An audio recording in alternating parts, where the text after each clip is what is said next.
Sunday story में आप तमाम का इस्तकबाल है।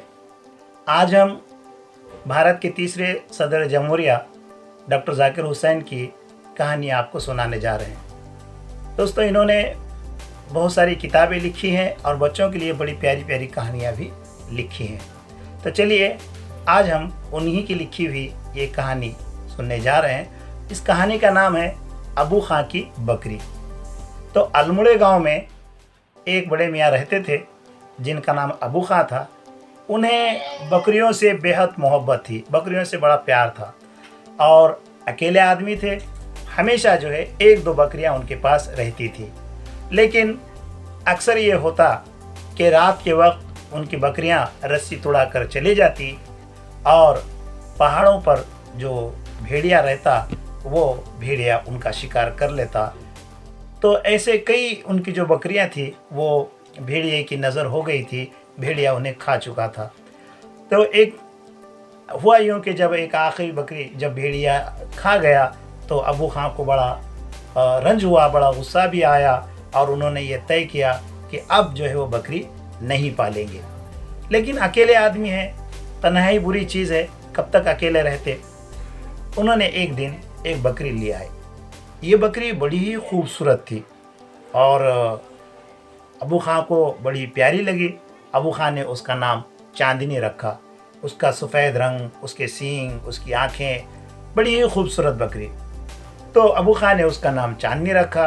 अब काफ़ी अरसा गुजर गया, चांदनी उनके पास थी। अबू खां को लगा कि अब ये बकरी नहीं जाएगी और शायद इतने दिनों के बाद एक बकरी तो कम से कम ऐसी मिली कि जो यहाँ पर अब रह गई है। लेकिन जो पहाड़ी बकरियाँ होती हैं वो आज़ाद रहना पसंद करती हैं और आज़ादी की ख्वाहिश इतनी आसानी से थोड़ी ही जाती है। तो हुआ ये कि एक मर्तबा वो चांदनी जब आंगन में बंधी जुगाली कर रही थी तो अचानक उसकी नज़र पहाड़ों पर पड़ी। तो उसकी जुगाली रुक गई और वो सोचने लगी कि पहाड़ों की खुली हवा और यहाँ की हवा, दोनों का क्या मेल। वहाँ की हरी हरी घास, उछलना कूदना, ठोकरें खाना और यहाँ हरदम ये खूंटा और गले में बंधी ये रस्सी। इस ख्याल का जैसे ही दिल में आया, चांदनी का खाना पीना कम हो गया। उसे अब वो हरी हरी घास भी अच्छी नहीं लगने लगी।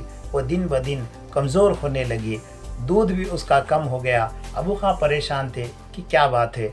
वो उसे और हरी हरी घास देते, अच्छा चारा पानी उसे खिलाने की कोशिश करते, लेकिन चांदनी का ना तो खाने में जी लगता ना तो पानी उसे मज़ा देता। वो दिन ब दिन दुबली होने लगी।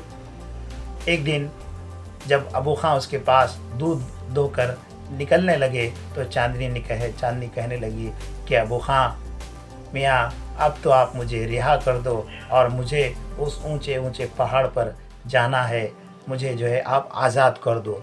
जब ये बात अबू खां ने सुनी, अब वो काफ़ी अरसे से बकरियों के साथ रहते थे तो उन्हें बकरियों की बात समझ में आने लग गई थी। वो एकदम आग बगोला हो गए, परेशान हो गए और कहने लगी कि अरे कमबख्त, तुझे पता है तो उस पहाड़ पर जाना चाहती है, पता है तुझे वहाँ भेड़िया रहता है, तो भेड़िए के पेट में चली जाएगी, भेड़िया तुझे खा जाएगा, भेड़िया आएगा तो क्या करेगी तू।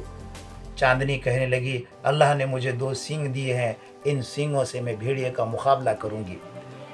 अबू खां को बड़ा गुस्सा आया। वो कहने लगे, नहीं, मैं तेरे मर्ज़ी के ख़िलाफ़ तुझे बंद करके रखूँगा और मैं तुझे भेड़िए के पेट में नहीं जाने दूँगा, पहाड़ पर नहीं जाने दूँगा। और उन्होंने जो है चांदनी को पकड़ा और ले जाकर एक कोठड़ी में बंद कर दिया और बाहर से उसकी जंजीर लगा दी।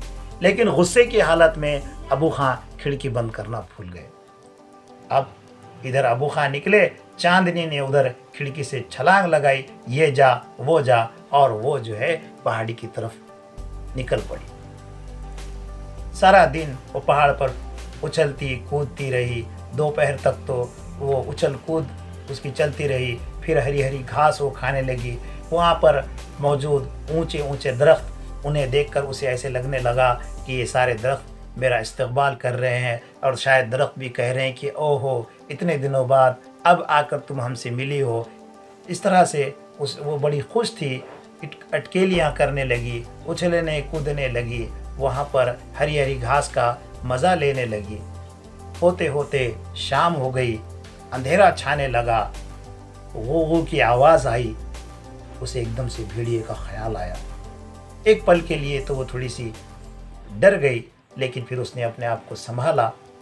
नीचे पहाड़ के दामन में सीटी बजाते हुए अबू खां उसे तलाश कर रहे थे। अबू खां की आवाज़, उनकी सीटी चांदनी ने सुन ली। उसने ये सोचा, एक पल के लिए उसे लगा कि चलो वापस चलते हैं, लेकिन फिर उसे वो खूंटा याद आया, वो रस्सी याद आई, वो कांटों वाला घर याद आया। तो उसने सोचा कि नहीं, मैं यहाँ मरना पसंद करूँगी, लेकिन उस घर पर दोबारा नहीं जाऊँगी, उस ग़ुलामी में दोबारा नहीं जाऊँगी। और फिर वो जब उसने मुड़कर देखा तो वहाँ भेड़िया बैठा हुआ उसे दिखाई दिया। अब चांदनी ने अपने आप को तैयार किया, अपने दोनों सींग आगे किए। उसने कहा कि मैं अपनी बिसात के मुताबिक, अपनी ताकत के मुताबिक भेड़िए का मुकाबला करूँगी। और बहादुरों का यही तो काम होता है कि वो अपनी बिसात के मुताबिक, अपनी ताकत के मुताबिक मुकाबला करते हैं, मैदान नहीं छोड़ देते। हाँ, नतीजा तो अल्लाह के हाथ है, हार जीत तो अल्लाह के हाथ है। अल्लाह जो चाहेगा वो होगा, लेकिन हमने अपनी बिसात के मुताबिक कोशिश करनी चाहिए। तो चांदनी उस भेड़िए के मुकाबले के लिए तैयार हो गई। वो जानती थी कि बकरियां भेड़िए का मुकाबला नहीं कर सकती, लेकिन वो बहादुर थी, उसे आज़ादी पसंद थी, और उसने जो है भेड़िए के मुकाबले के लिए अपने आप को तैयार कर दिया। भेड़िए ने भी उसके ऊपर हमला किया, लेकिन चांदनी उसका मुकाबला करती रही। 20 मरतबा भेड़िया उसके ऊपर दौड़ कर आया और चांदनी ने अपने सींगों से उसका मुकाबला करता रहा। सारी रात चांदनी उससे लड़ती रही। उसके वो सफ़ेद बाल खून में भीग चुके थे, लेकिन चांदनी लड़ती रही। सुबह का वक्त करीब था। एक एक करके सारे तारे गुरूब हो चुके थे, गायब हो चुके थे आसमान से। नीचे मौज़न अज़ान दे रहा था। मौज़न ने जब आखिरी मर्तबा अल्लाहु अकबर कहा, चांदनी ने अपना पूरा जोर लगाया और भेड़िए पर हमला किया। भेड़िया भी अब थक चुका था और चांदनी भी मुकाबला करते करते थक चुकी थी। आखिरकार उसने कहा कि अल्लाह, मैंने अपनी बिसात के मुताबिक कोशिश की, मुकाबला किया, अब तेरी मर्ज़ी। भेड़िए पर आखिरी हमला किया और उसके बाद निढाल होकर चांदनी ज़मीन पर गिर पड़ी। भेड़िए ने उसे दबोच लिया और खा लिया। दरख्त पर चिड़ियाँ बैठी हुई थी, उनमें बहस चल रही थी इसी बात की कि कौन जीता, भेड़िया या चांदनी। बहुत सारी चिड़ियाँ कहने लगी कि भेड़िया जीता, लेकिन एक जो बूढ़ी चिड़िया थी उसने कहा नहीं, चांदनी जीती। पता है उस बूढ़ी चिड़िया ने ऐसा क्यों कहा? उसने इसलिए कहा कि चांदनी ने मरना पसंद किया, लेकिन ग़ुलामी को पसंद नहीं किया। उसने आज़ादी को पसंद किया, मौत को गले लगाया, लेकिन ग़ुलामी से उसने छुटकारा हासिल करने की पूरी कोशिश की। इसी तरह से जैसे टीपू सुल्तान ने कहा था कि गीदड़ की 100 साल ज़िंदगी से शेर की एक दिन की ज़िंदगी बेहतर है। तो जो हमने कहानी आपको सुनाई है, ये ज़ाकिर हुसैन की ये कहानी, मुझे उम्मीद है कि आपको ये कहानी पसंद आई होगी।